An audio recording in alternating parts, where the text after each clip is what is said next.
Barrister Fuad, আমরা আপনার কাছে একই প্রশ্ন করতে চাই, আপনি কবে নাগাদ নির্বাচন করবেন বলে বা হবে বলে আপনি মনে করেন জাতীয় সংসদ নির্বাচন? ধন্যবাদ। নির্বাচন তো এখন পর্যন্ত যেটা ডিক্লেয়ার্ড টাইম ফ্রেম যেটা বলে দেওয়া আছে যে এপ্রিলের ফার্স্ট হাফে আর কি, এইটা তো এখনো চেঞ্জ হয়নি আর কি। এবং এটা প্রধান উপদেষ্টা বরাবরই আপনার সেই জাতিসংঘে বসার পরে যাওয়ার পর থেকে যে সাইডলাইনে নিউ ইয়র্ক টাইমস ইন্টারভিউ দিয়েছেন, তারপর থেকে কনসিস্টেন্টলি একই একই মানে উইন্ডোর কথা বলেছেন যে ডিসেম্বর 25 থেকে জুনের 26-এর মধ্যে নির্বাচনটা হবে, এবং এটাকে আরো বেশি কনসাইজ করে এপ্রিলে নিয়ে এসছেন। এরপরে যদি রাজনৈতিক দলগুলোর সাথে আবার কথা বলতে হয়, ওইটা আমার মনে হয় যে আমি সবসময় প্র্যাগম্যাটিজমে বিশ্বাস করি, ঐক্যমতে বিশ্বাস করি। কারণ অনেক গুরুত্বপূর্ণ জিনিস যদি ঐক্যমত ছাড়া হয় সেটা টেকসই হবে না। তো সেক্ষেত্রে বিএনপি যেহেতু বড় দল, তাদের একটা প্রস্তাবনা আছে, তারা ফেব্রুয়ারির ব্যাপারে এখন একমত হয়েছে। যদি এটা পরিবর্তন করতে হয় তাকে পলিটিক্যাল পার্টির সাথে আবার বসতে হবে। এবং নির্বাচনটা তো একমাত্র ম্যান্ডেট নাই সরকারের, এটা আমাদের সবাইকে মাথায় রাখতে হবে। কারণ হচ্ছে যে গণ অভ্যুত্থানের একটা ডিফারেন্ট অ্যাসপিরেশন ছিল, সংস্কার, বিচার এবং সবগুলোকে একসাথে করেই নির্বাচনের যে ট্রানজিশন সেই এক্সিট রুটে যেতে হবে আর কি। এবং সেক্ষেত্রে আজকের যে জয়েন্ট কমিউনিক যেটা বলা হয়েছে, সেখানে কিন্তু এই কথাটা পরিষ্কার করে বলা হয়েছে, যদি সংস্কারের যে ডেডলাইন এবং বিচারের যে প্রোটোকল আলোচনার মধ্যে দিয়ে ঐক্যমত কমিশনের মাধ্যমে সেটা হবে, তৈরি হবে, প্রস্তুতি হবে, এই প্রস্তুতির ডেডলাইনের প্রেক্ষিতেই হচ্ছে আপনার নির্বাচনের তারিখ প্রয়োজনে আগিয়ে নিয়ে আসা হবে এবং সেটা ঐক্যমতের ভিত্তিতে হবে। তো আমি আশাবাদী দূরত্বটা এখানে খুবই কম, এটা আলোচনার মাধ্যমে এটা আগে পরে করা সম্ভব না। আপনি গতকালের যৌথ বিবৃতির পরও আপনি মনে করছেন যে নির্বাচনের যে ঘোষিত তারিখ বা যেটি ডক্টর মোহাম্মদ ইউনূস স্যার জাতির উদ্দেশ্যে দেওয়া ভাষণে বলেছেন যেটা এপ্রিলের প্রথমার্ধে হবে, এটি এখনো ওই জায়গায় আছে?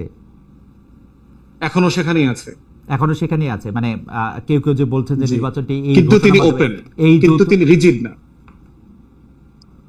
মানে এখনো ওখানেই আছে। কিন্তু আমি যেটা মনে করি যে উনি এবং ওনার সরকার এই দিন তারিখের ব্যাপারে রিজিড না। আজকের মিটিং এর আউটকাম থেকে যেটা আসছে, ওনারা এই ব্যাপারটাতে ফ্লেক্সিবল অন প্রিন্সিপল। প্রিন্সিপলটা কি?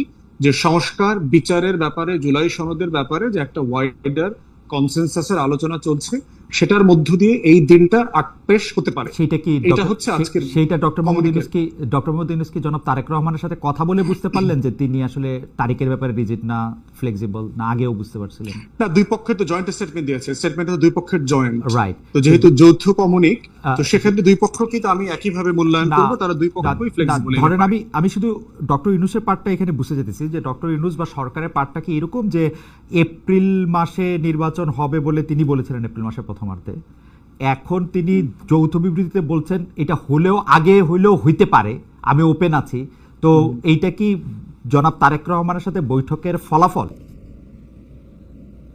এটা আমার কাছে মনে হয়েছে উনি বরাবরই এইসব ব্যাপারে যথেষ্ট ফ্লেক্সিবল। আমি যতবার যমুনাতে অথবা ফরেন সার্ভিস একাডেমিতে প্রফেসর ইউনূসের সাথে মিটিং এ ছিলাম, আমার বরাবরই মনে হয়েছে উনি অত্যন্ত উদার, যে কোনো সিরিয়াস ওপিনিয়নকে উনি নিতে পারেন এবং ন্যাশনাল ইন্টারেস্টের স্বার্থে উনি যথেষ্ট ফ্লেক্সিবল, দিন তারিখ পজিশন পরিবর্তন করা, এবং এটি উনি বারবার করেছেন। এই জায়গাটা কিন্তু উনি দেখবেন যে নির্বাচনের দিন তারিখ ঘোষণা করার ব্যাপারে কিন্তু উনি এখনই প্রস্তুত ছিলেন না। কিন্তু যমুনাতে লাস্টে আমরা মিটিং এ গেলাম ফরেন সার্ভিস একাডেমিতে, সেখানে পলিটিক্যাল পার্টিগুলো সিরিয়াসলি ওনাকে অনুরোধ করেছে যে যেহেতু বড় দলগুলো চাচ্ছে একটা ডেডলাইন, একটা সাম ফর্ম, আপনি একটা রোড ম্যাপ দিয়ে দেন, তাতে টেনশনটা কমে যাবে। আমরা এই বিষয়টা আলোচনায় আসবো, কারণ আপনার কথা আমাকে আসলে অনেকগুলি চিন্তার খোরাক দিচ্ছে। আপনি বলছেন যে উনি নির্বাচনের জন্য প্রস্তুত ছিলেন না, তার মানে কি ধরেন পলিটিক্যাল পার্টিগুলি তাকে এরকম চাপ দিল না, তাইলে কি উনি নির্বাচনটা জুন মাসের 30 তারিখে দিতেন?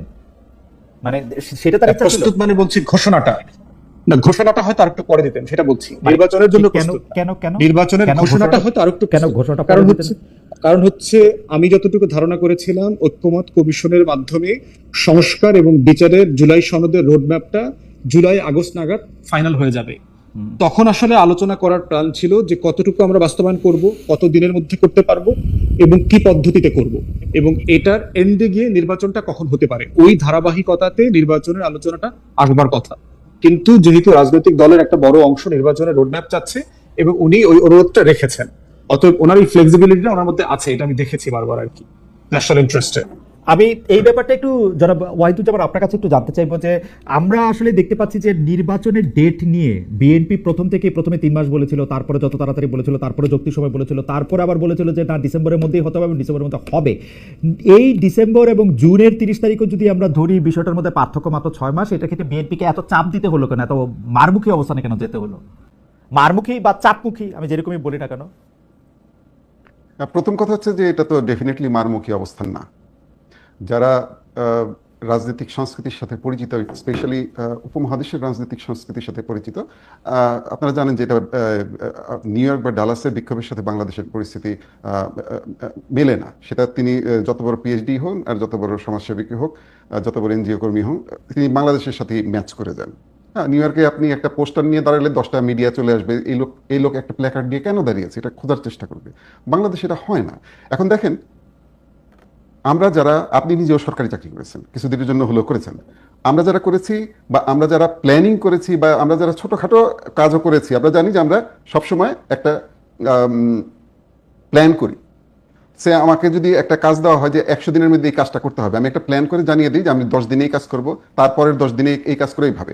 তো এই সরকার কিন্তু তারা কিন্তু প্রথম থেকেই তারা কিন্তু এটা এই ধরনের কোনো টাইমলাইন দেয় নাই যে ঠিক আছে আমরা এই সংস্কারগুলো এই সময়ের মধ্যে করব, ওই সংস্কারগুলো এই সময়ের মধ্যে করব, ভোটার তালিকা এই নাগাদ হাল নাগাদ করবো, এটা করবো, এটা কোনো টাইমলাইন কিন্তু নাই, ফ্লেক্সিবল ছিল। আর বিএনপি 3 মাসের মধ্যে নির্বাচন করতে হবে এটা বলে নাই, বলছিল 3 মাসের মধ্যেও অতীতে নির্বাচন করার নজির রয়েছে। এখন কথা হচ্ছে যে কেন বিএনপি নির্বাচনের জন্য চাপ দিয়েছে। কারণ হচ্ছে যে বিএনপি বারবার লক্ষ্য করছে, বিএনপি প্রথম থেকেই বলে এসেছে এই সরকারকে আমরা সব ধরনের সহযোগিতা করছি এবং করব। এই সরকারকে আমি আপনার সাথে একমত হয়েই আমি একটু বলি যে বিএনপি কিন্তু সরকারকে চাপ দিতে শুরু করেছে যখন প্রফেসর ইউনূস একটা টোটাল, যদি একটা রেঞ্জ রাইখা একটা স্পষ্ট ঘোষণা দিয়েছেন যে তিনি ডিসেম্বর থেকে জুনের মধ্যে ইলেকশন করবেন, তখন কিন্তু বিএনপি চাপ দিতে শুরু করেছে যে না ডিসেম্বরেই হইতে হবে। ওইটা কেন, মানে ডিসেম্বর আর জুনের মধ্যে তফাৎটা কতখানি আপনি আমাকে বলেন যে মানে এই 6 মাসটাতে বা এই 6 মাসের একটা টাইমিংয়ে আমি তো অঙ্ক করে বুঝতেছিলাম যে এটা রমজানের আগে ইলেকশনটা দিতে হবে, কারণ রমজানের পরে পাবলিক এক্সামিনেশন আছে, গরম আছে, ওটা তো আসলে মানে আসলে 2 মাসের পার্থক্য। এইটা মাঠের জন্য কতটা গুরুত্বপূর্ণ ছিল? কারণ হচ্ছে যারা নির্বাচনমুখী রাজনীতি করে, যারা অতীতে কখনো নির্বাচনমুখী রাজনীতি হয়তো করেন নাই বা বাংলাদেশে নির্বাচনমুখী রাজনীতি করেন না, তারা বিষয়টা হয়তো বুঝতে পারতেছেন না যে ডিসেম্বর বা শীতকালীন নির্বাচনটা কেন চাওয়া হয়, কেন দেওয়া হয়। কারণ অতীতে আপনি দেখেছেন যে আপনার জুনে নির্বাচন হয়েছে বা অক্টোবরে নির্বাচন হয়েছে, টার্ন আউট কম হয়। কারণ হচ্ছে যে নির্বাচনটা ডিসেম্বরে দেওয়ার কারণ চাই আমরা এই কারণে স্কুলের পরীক্ষাগুলো শেষ হয়ে যায়, তারপরে হচ্ছে আবহাওয়াটা অনুকূল থাকে, বৃষ্টি হয় না, এবং এই সময়টা পলিটিক্যাল অ্যাক্টিভিজমের জন্য একটা প্রপার টাইম। দেখবেন আন্দোলনও কিন্তু এই সময়টাই হয়, শীতের সময় এই সময়টা আন্দোলন হয়। আর যখন উনি টাইম ফ্রেম দিয়েছেন যে ডিসেম্বর থেকে জুনের মধ্যে হবে, তাহলে এটা আলটিমেটলি তো ফেব্রুয়ারির মধ্যে হওয়ার কথা। কিন্তু আমরা দেখতে পাচ্ছিলাম যে বিভিন্ন উপদেষ্টা বা বিভিন্ন ধরনের কথা বলছেন যে না আমরা শুধুমাত্র নির্বাচন দেওয়ার জন্য আসি নাই, কেউ কেউ বলছেন যে না জনগণ নির্বাচন চায় না। এটাও সবচেয়ে মানে একটা বিভ্রান্তকর মেসেজ যাচ্ছিল জনগণের কাছে যে জনগণ নির্বাচন চায় না বা জনগণকে আন্ডার এস্টিমেট করা হচ্ছিল। আসলে তো জনগণের প্রতিনিধিত্বকারী রাজনৈতিক দল তো এটা চাইবে না যে জনগণকে আন্ডার এস্টিমেট করা। আমার কাছে মনে হচ্ছে যে জনগণের কথা তো আমরাও বলি, মানে ডক্টর মোহাম্মদ ইউনূস ওইখানে গিয়ে জনগণের কথাই বলতেছেন, মানে জনগণের কথার বাইরে তার কোনো কথা নাই, মানে দোহাইটা জনগণের। যাই হোক, আমি দুইটা বিষয়ে জনাব এ কে ওয়াহিদুজ্জামান, আপনি তো শিক্ষক মানুষ, আপনার কাছে আসি আরেকটু পরে। আমি একটু আরেকজন মানে খুবই আমি বলবো হচ্ছে বাগ্মী এবং যিনি যুক্তি এবং তর্ক দিয়ে কথা বলতে পছন্দ করেন, সে ব্যারিস্টার ফুয়াদের কাছে আমি একটু যেতে চাই। যে ব্যারিস্টার ফুয়াদ, আপনি আমাদের একটু বলেন তো যে এনসিপির পক্ষ থেকে অ্যাটলিস্ট এনসিপির একজন বড় নেতা নাসিরুদ্দিন পাটোয়ারি বলছেন যে বাংলাদেশের একজন সরকার প্রধানের লন্ডনে গিয়ে এই জুলাই সংস্কার সনদ ইত্যাদিকে পাশ কাটিয়ে নির্বাচনকে একটু এগিয়ে নিয়ে আসা এক ধরনের মানে উনি যে শব্দটি ব্যবহার করছেন এটি খুলতে চেয়েছিলাম, মানে উনি বলছেন যে এটা আসলে ঠিক হচ্ছে না। আপনি কি তার বক্তব্যের সাথে একমত কিনা?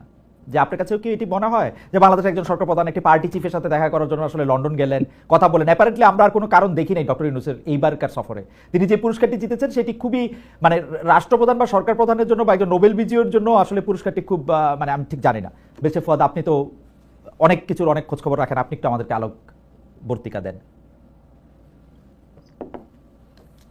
প্রথম কথা হচ্ছে যে কোনো রাজনৈতিক দলের তো তার নিজস্ব পজিশন থাকবে, এনসিপি একটা পজিশন আছে।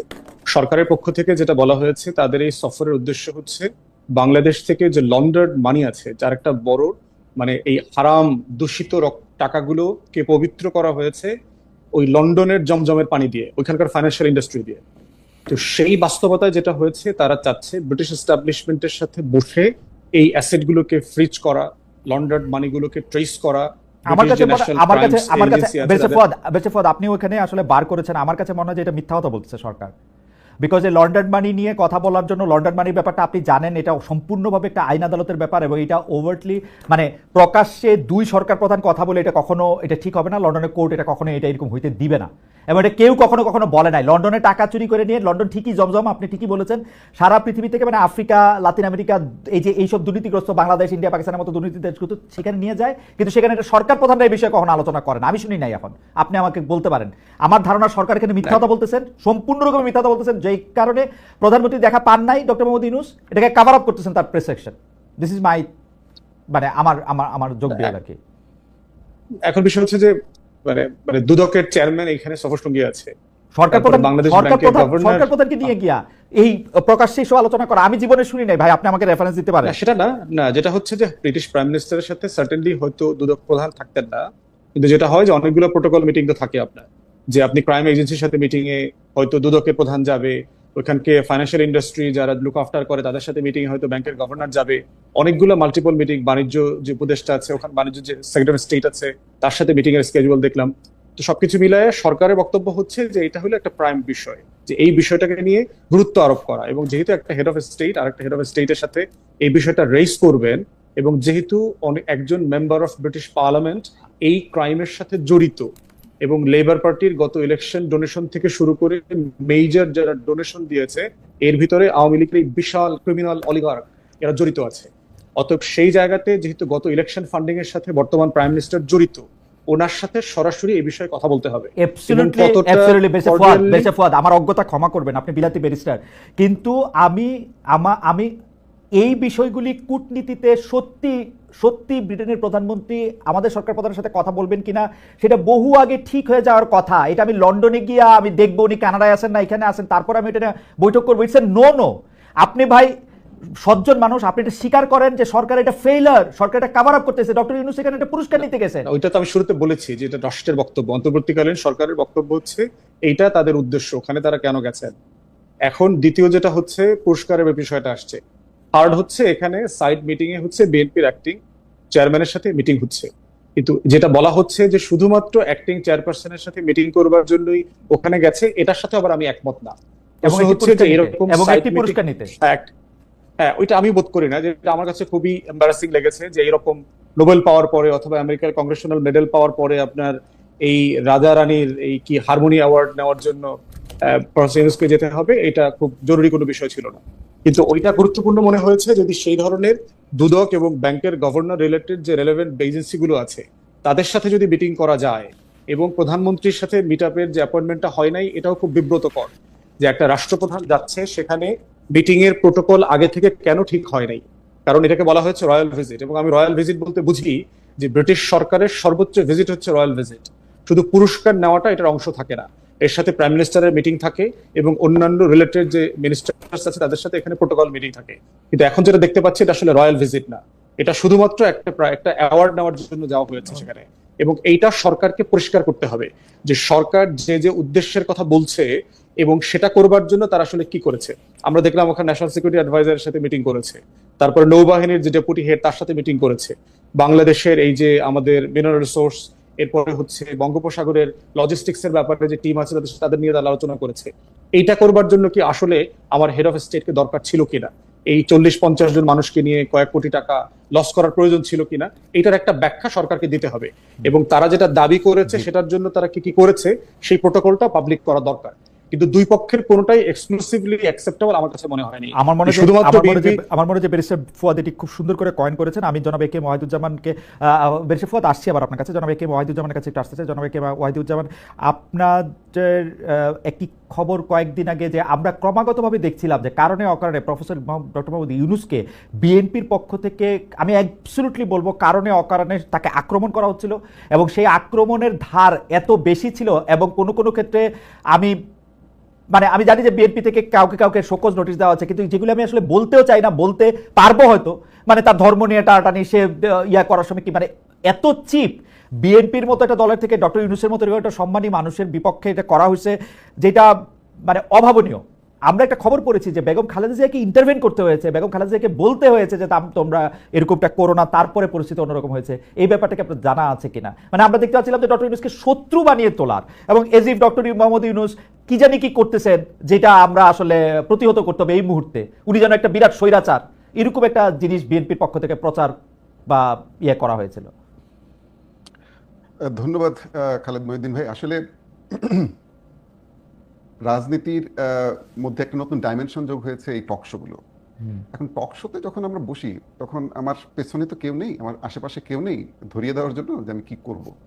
আমি আপনাকে একটা এক্সাম্পল দিতে পারি। শহীদ প্রেসিডেন্ট জিয়াউর রহমানের সময় একজন রাজনৈতিক নেতা, অত্যন্ত বিখ্যাত রাজনৈতিক নেতা, তিনি আরেকজন রাজনৈতিক নেতার বিপক্ষে, একজন প্রয়াত রাজনৈতিক নেতার সম্পর্কে খুব আজে বাজে বলা শুরু করলেন। উনি উঠে গিয়ে তার পিঠে হাত দিয়ে দুইটা চাপড় দিলেন, তারপর উনি ঠান্ডা হয়ে গেলেন। আমি যখন টক শোতে বসেছি খালেদ ভাই, তখন আমি অনেক কথাই বলে ফেলতে পারি, স্লিপ অফ টাং বলতে পারি, জজবার কারণে বলতে পারি, অথবা আমার সমর্থকদের সস্তা বাহবা পাওয়ার জন্য বলতে পারি। এটা সঠিক না। এবং এই ধরনের ঘটনা যখনই ঘটেছে বিএনপির পক্ষ থেকে শোকজ দেওয়া হয়েছে, আগেও দেওয়া হয়েছে। এবং আপনাকে আরেকটা জিনিস আমি নিশ্চিত করতে পারি, এই ধরনের একটা না, ঠিক আছে ওয়াহিদ ভাই, আপনি নাহলে এটা নিশ্চিত করলেন, কিন্তু আপনি আমাকে এটা বলেন, ডক্টর মোহাম্মদ ইউনূসের এগেইনস্টে একটা স্মিয়ার ক্যাম্পেইন, যে ডক্টর মোহাম্মদ ইউনূস 5 বছর ক্ষমতায় থাকতে চান, তিনি ক্ষমতা ছাড়তে চান না, তার অনেক ভালো লাগতেছে ক্ষমতায় থাকতে, এবং তিনি বিভিন্ন রকম ষড়যন্ত্র করতেছেন এর সাথে তার সাথে, এগুলি বিএনপির পক্ষ থেকে বলা হয় নাই। টকশো কথা আপনি বাদ দেন, সভাতে বলা হয় নাই, শীর্ষ নেতৃত্বের পক্ষ থেকে বলা হয় নাই। বলা হয়েছে প্রত্যেকটাকেই তাদেরকে নিরুৎসাহিত করা হয়েছে বলার ক্ষেত্রে। আরেকটা বিষয় আমি আপনাকে বলতে পারি, এটা আমার ধারণা যে অনেকেই আহত হয়েছে উনি যখন নাকি জাপানে গিয়ে একটা তথ্য দিলেন, সংবাদ সম্মেলনে একটা কথা বললেন। সেটা হচ্ছে যে শুধুমাত্র একটি দলই নির্বাচন চান।